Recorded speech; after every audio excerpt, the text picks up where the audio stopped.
एक बार भगवान गौतम बुद्ध अपने शिष्यों के साथ किसी पर्वतीय स्थल पर ठहरे थे। शाम के समय वह अपने एक शिष्य के साथ भ्रमण के लिए निकले। दोनों प्रकृति के मोहक दृश्य का आनंद ले रहे थे।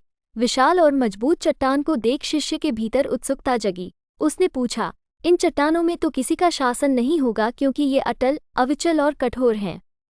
शिष्य की बात सुनकर बुद्ध बोले कि नहीं, इन शक्तिशाली चट्टानों पर भी किसी का शासन है।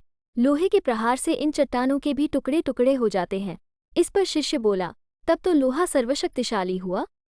शिष्य की बात सुनकर बुद्ध बोले कि नहीं, इन शक्तिशाली चट्टानों पर भी किसी का शासन है।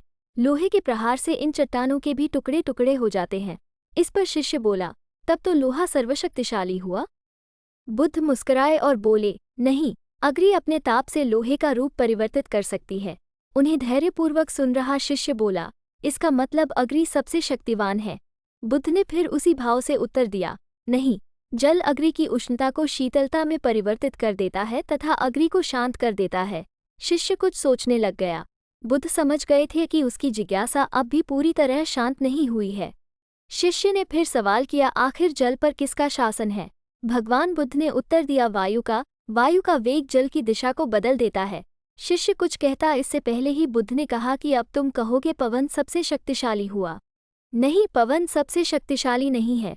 सबसे शक्तिशाली है मनुष्य की संकल्प शक्ति, क्योंकि इसी से पृथ्वी, जल, वायु, अग्नि इत्यादि को नियंत्रित किया जा सकता है।